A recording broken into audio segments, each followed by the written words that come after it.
Welcome to good study daily previous year science के most important question की जो series चल रही है ये उसका पार्ट 12 होगा। पहले हम फिजिक्स कंप्लीट करवाएंगे, उसके बाद बायोलॉजी और लास्ट में केमिस्ट्री कंप्लीट करवाएंगे। तो सेशन शुरू करने से पहले जो भी चैनल पर नए हैं चैनल को सब्सक्राइब करके बेल आइकन जरूर प्रेस कर दीजिएगा। तो चलिए शुरू करते हैं।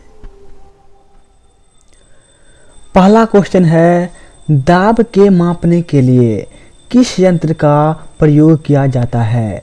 दाब के मापने के लिए किस यंत्र का प्रयोग किया जाता है?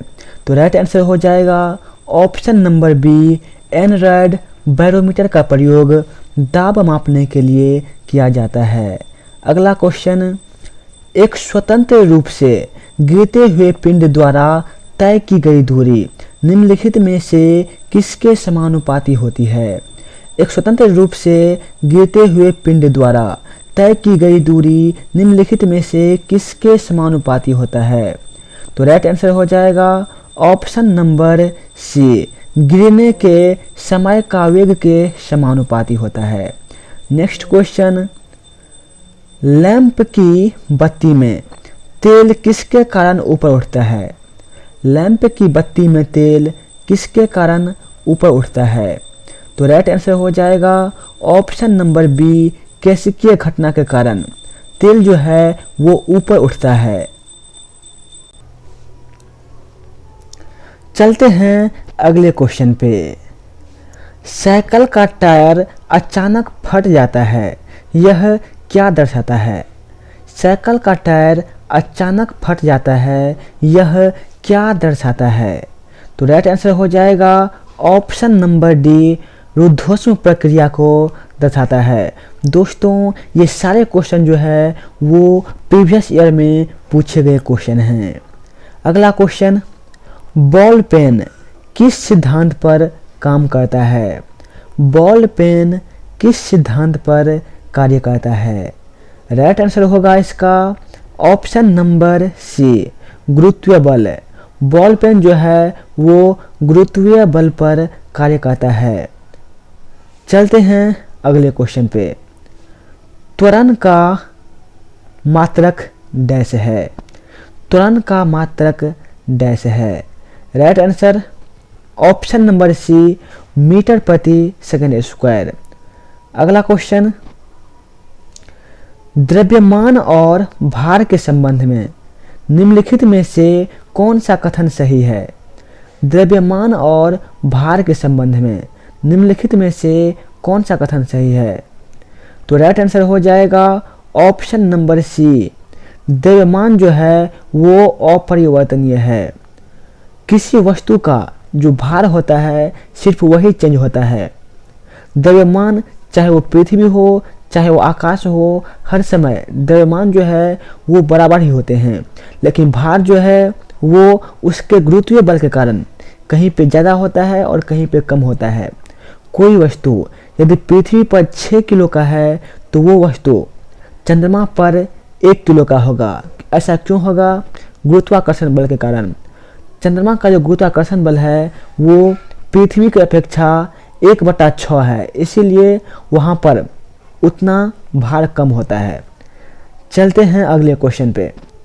अगला क्वेश्चन, आपेक्षिकता सिद्धांत के अनुसार निम्नलिखित में से कौन सा सदा एक समान रहता है? आपेक्षिकता सिद्धांत के अनुसार निम्नलिखित में से कौन सा सदा एक समान होता है? तो राइट आंसर होगा ऑप्शन नंबर डी, प्रकाश का वेग जो है वो आपेक्षिकता सिद्धांत के अनुसार सदा एक समान रहता है। दोस्तों यदि आप वीडियो पहली बार देख रहे हैं तो वीडियो के नीचे आपको इस तरह के निशान दिखाई दे रहे होंगे, इसे आप एक बार टच कर दीजिएगा। इससे होगा क्या कि एक बार टच करने से आगे हम जितने भी वीडियो बनाएंगे वो आप सभी वीडियो देख पाएंगे। तो चलते हैं अगले क्वेश्चन पे। अगला क्वेश्चन, किसी असंतुलित बल द्वारा किसी पिंड में उत्पन्न त्वरण डैश होता है। किसी असंतुलित बल द्वारा किसी पिंड में उत्पन्न त्वरण जो है वो बल के अनुक्रमानुपाती होता है। चलते हैं अगले क्वेश्चन पे। किसी वस्तु के रेखीय संवेग में परिवर्तन की दर उस पर लगने वाले डैश के समानुपाती होता है।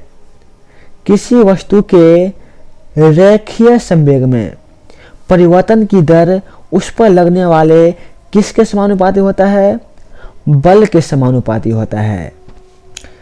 अगला क्वेश्चन, किसी वस्तु के रेखीय संवेग में परिवर्तन की दर उस पर लगने वाले डैश के समानुपाती होता है। तो ये रिपीट हो गया है, ऑप्शन नंबर सी जो है राइट आंसर हो जाएगा। न्यूटन का पहला गति नियम डैश संकल्पना देता है। न्यूटन का पहला गति नियम जो है वो डैश संकल्पना देता है। तो राइट आंसर हो जाएगा इसका ऑप्शन नंबर डी, जड़त्व की संकल्पना देता है। अगला क्वेश्चन,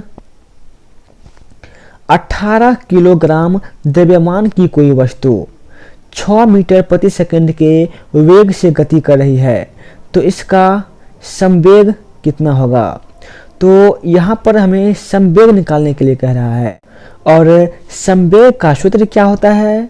संवेग का सूत्र होता है द्रव्यमान। क्या होता है? द्रव्यमान गुना वेग। तो यहाँ पर दे रखा है 18 द्रव्यमान है और वेग कितना है? 6 मीटर प्रति सेकंड। तो इसको हम 6 से गुना करेंगे, हो जाएगा 108। तो ऑप्शन नंबर ए इसका राइट आंसर हो जाएगा। अगला क्वेश्चन, गैलीलियो के गिरते पिंड के नियम को और किस नाम से जाना जाता है? गैलीलियो के गिरते पिंड के नियम को और किस नाम से जाना जाता है? इसका राइट आंसर हो जाएगा ऑप्शन नंबर बी, न्यूटन का पहला नियम। गैलीलियो के गिरते पिंड का नियम न्यूटन का पहला नियम के नाम से भी जाना जाता है। अगला क्वेश्चन, गैस भरे गुब्बारे का नाखून की तुलना में सुई से फटना आसान क्यों होता है? गैस भरे गुब्बारे का नाखून की तुलना में सुई से फटना आसान क्यों होता है? राइट आंसर होगा ऑप्शन नंबर बी, सुई जो है गुब्बारे पर नाखून की तुलना में अधिक दाब डालती है, इसीलिए सुई से गुब्बारा जो है वो जल्दी फट जाता है। अगला क्वेश्चन, रॉकेट किस सिद्धांत पर कार्य करता है? रॉकेट किस सिद्धांत पर कार्य करता है? तो राइट आंसर होगा ऑप्शन नंबर ए, न्यूटन का तृतीय नियम। और ये न्यूटन का तृतीय नियम होता क्या है? न्यूटन का तृतीय नियम होता है क्रिया विपरीत प्रतिक्रिया। क्या होता है? क्रिया विपरीत प्रतिक्रिया। दोस्तों, यदि आप प्रीवियस ईयर के मैथ्स पढ़ना चाहते हैं, यदि प्रीवियस ईयर के रीजनिंग पढ़ना चाहते हैं, तो उसका लिंक जो है वो डिस्क्रिप्शन में दे दिया गया है, तो वहाँ से आप वो सब भी पढ़ सकते हैं। और इसका अलग से प्लेलिस्ट भी बनाया गया है, तो वहाँ से आप भी ये सारे क्वेश्चन को पढ़ सकते हैं, चाहे मैथ हो, रीजनिंग हो, जीके हो या फिर करंट अफेयर हो।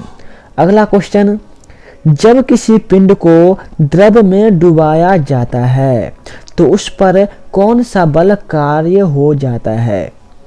जब किसी पिंड को द्रव में डुबाया जाता है तो उस पर कौन सा बल कार्यरत हो जाता है? तो इसका राइट आंसर हो जाएगा ऑप्शन नंबर डी, ए और बी दोनों होगा। ए है उत्क्षेप। उत्क्षेप क्या होता है? उत्क्षेप होता है कि जब किसी वस्तु को पानी में हम डुबाते हैं तो वस्तु थोड़ा ऊपर उठने लगता है, वो उत्क्षेप के कारण ऊपर उठता है। और ये भार क्या होता है? तो क्या होता है कि किसी पिंड जो होता है, जब उसे हम पानी में डालते हैं तो भार के कारण क्या होता है? वो पानी में अंदर जाने लगता है। किसके कारण? भार के कारण। उसका भार होता है और वो नीचे जाने लगता है। अगला क्वेश्चन, रॉकेट की गति पर निम्नलिखित में से कौन सा संरक्षण सिद्धांत लागू होता है?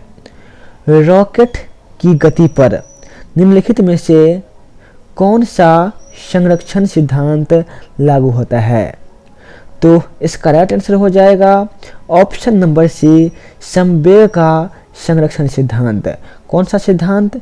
संवेग का संरक्षण सिद्धांत। अगला क्वेश्चन, आर्द्रता का मापन किससे किया जा सकता है? आर्द्रता का मापन किससे किया जा सकता है? तो राइट आंसर होगा option number B, hygrometer. Hygrometer से आर्द्रता का मापन किया जाता है। गुरुत्वाकर्षण नियम की परिभाषा किसने दी थी? गुरुत्वाकर्षण नियम की परिभाषा किसने दी थी? राइट आंसर हो जाएगा न्यूटन के द्वारा गुरुत्वाकर्षण नियम की परिभाषा दी गई थी। दोस्तों, आज का सेशन हम यहीं पर समाप्त करते हैं और ये जो सेशन है वो डेली बेस पे आते हैं, तो जो नए हैं चैनल को सब्सक्राइब करके बेल आइकन जरूर प्रेस कर दीजिएगा। धन्यवाद दोस्तों, जय हिंद।